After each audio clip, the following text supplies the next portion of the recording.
is Robert Eckhardt. I'm a professor of developmental genetics and evolutionary morphology in the kinesiology department at Pennsylvania State University. I've been on the faculty here for 51 years, and the first period between 1971 and 1993, I was in the anthropology department. Now I'm in, as I said, the kinesiology department. My background started with plans to become a veterinarian. So my bachelor's degree is a Bachelor of Science in pre-veterinary medicine. During the latter part of my undergraduate period, I became much more interested in theoretical science, particularly genetics and evolution. So went to the University of Michigan in Ann Arbor from 1964 through 1971. And during that time, I completed a master's degree in anthropology, a master's degree in human genetics, and a joint Ph.D. in anthropology and human genetics. So the main focus of my work is on what I call evolutionary biomechanics, that is the structure and function of the human musculoskeletal system in its long-term evolutionary context. So I end up looking at small pieces of skeletons from very long time periods ago and trying to infer from them biomechanical properties related to locomotion and other aspects of movement. When I first read The Physics of Resistance Exercise, I was impressed in several ways. The first was that this was a book that was carefully thought through, very clearly based on years of practice and the kind of deep background research that informs the very best practice. It was not a quick, this is how I can gain 2 inches on my biceps, or this is the optimum paleo diet for making yourself a strong, healthy person. This was a piece of scholarship. The book is extraordinarily well written. The video version is the best video book that I have read, and I've worked on a number of them myself. And I thought that this is someone who really knows what he's talking about and comes to the production of a book as someone who wants to communicate to other people the sort of knowledge that he has, which is deep, broad knowledge. Trying to have other people understand the background from which I'm coming, it's most useful, I think, to have a quick overview of where we came from. We belong to a group of mammals called primates, which have an evolutionary history of more than 100 million years. We're part of the original mammalian radiation. The first longest period of time we spent as small quadrupedal animals, 4-footed animals ranging from the size of shrews through the size of squirrels on up to small monkeys, say 20, 25, 30 pounds. What I've just covered is from approximately 100 million years ago to about 35 million years ago. Around 35 million years ago, animals with brains large enough to be called monkeys came into existence. Again, these are animals that scurried in treetops, on tops of branches, feeding on leaves, fruits, and so on. Around 35 or 30 million years ago, there started to be a transition in some lines to animals that didn't run only on top of branches, but spent some of their time hanging and swinging below branches. Modern model for this would be the small apes called gibbons from Southeast Asia.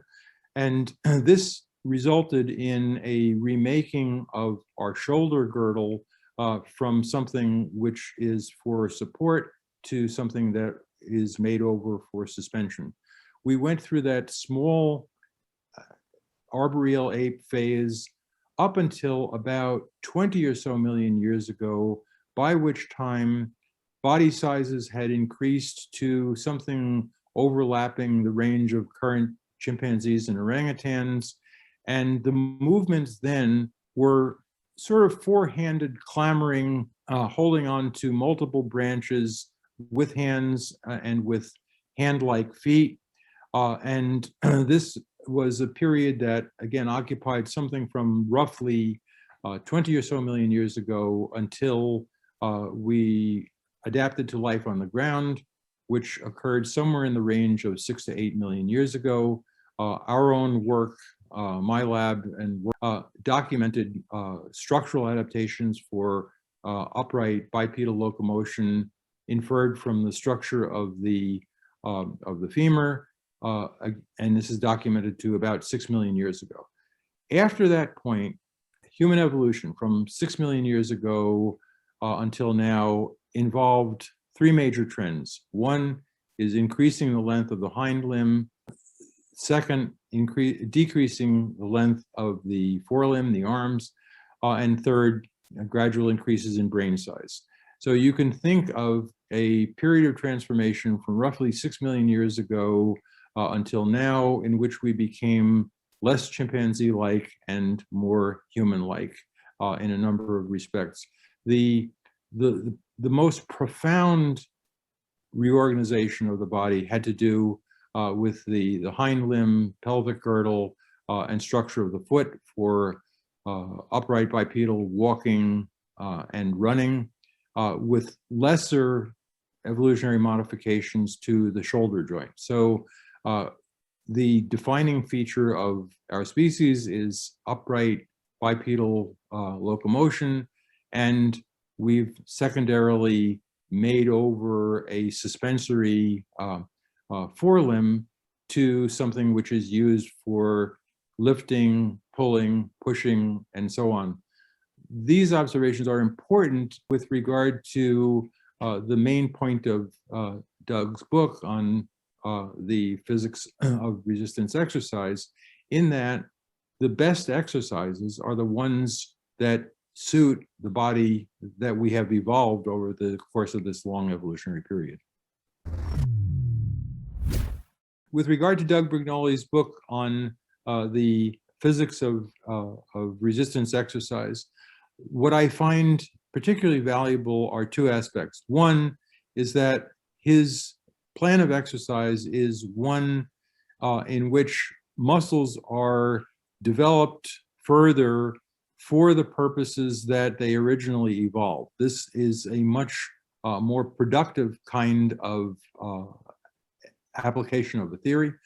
The second aspect is at least as important, and that is the prevention of injury.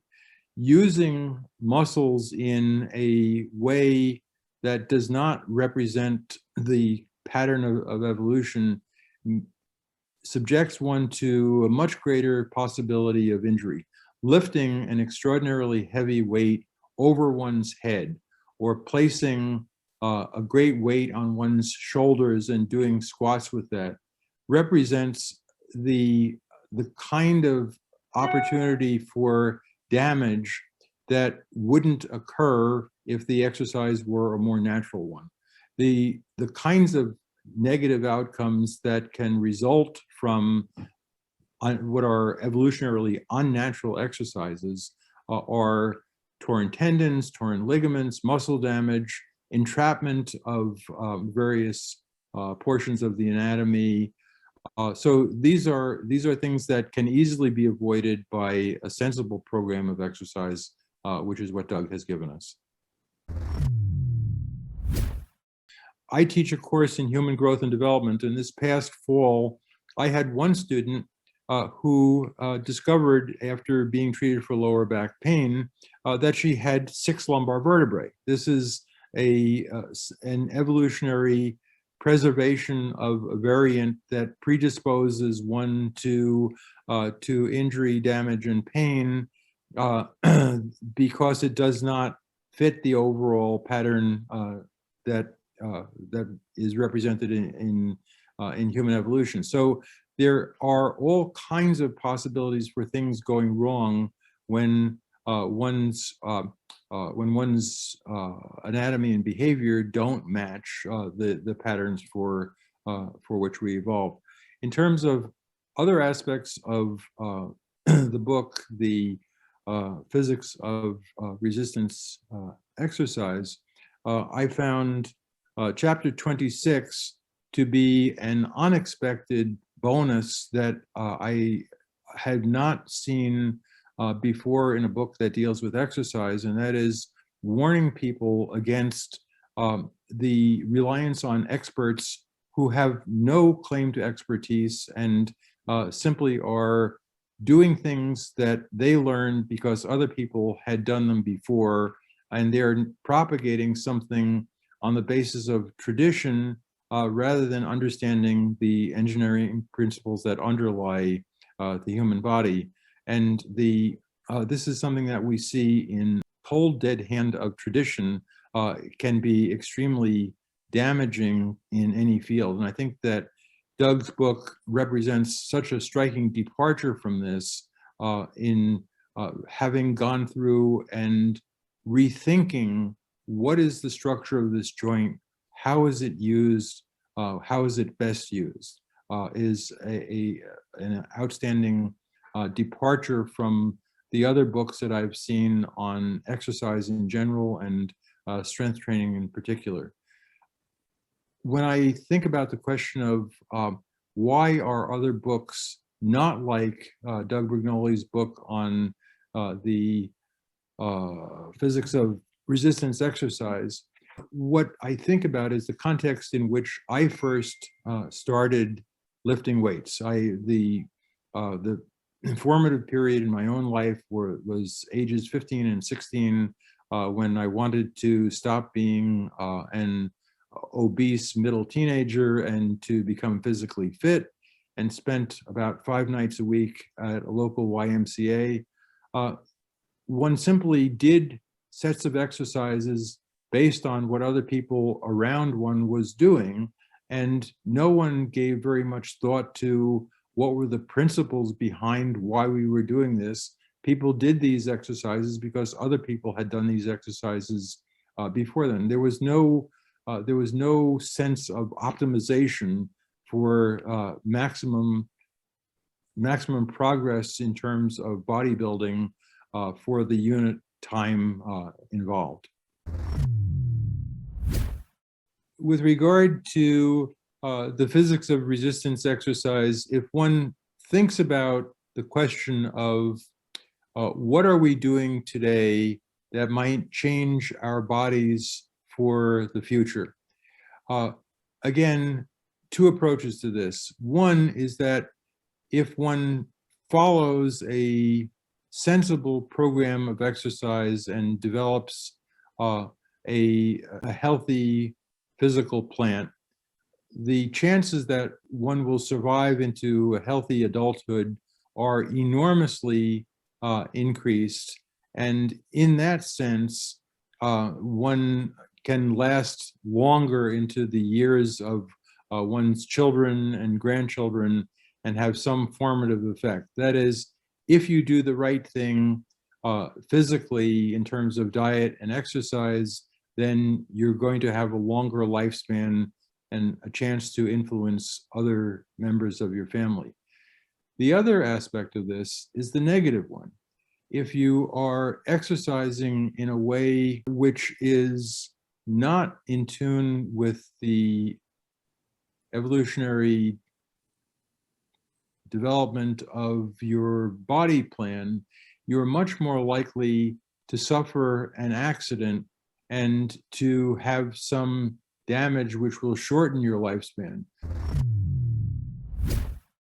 When people are devising exercise programs, they often have not the single objective of developing a body which is optimum. They're trying to accomplish something novel, that is preventing boredom or devising some new way of lifting a greater number of pounds rather than trying to think of this in straight functional terms. it's not at all possible to change the structure of your body in a way that those structural changes can be transmitted to future generations. Indeed, if you are following an exercise program that is not optimal for the human body as it exists now, representing the outcome of millions of years of prior evolution, you're much more likely to cause damage to yourself than to do anything that's productive.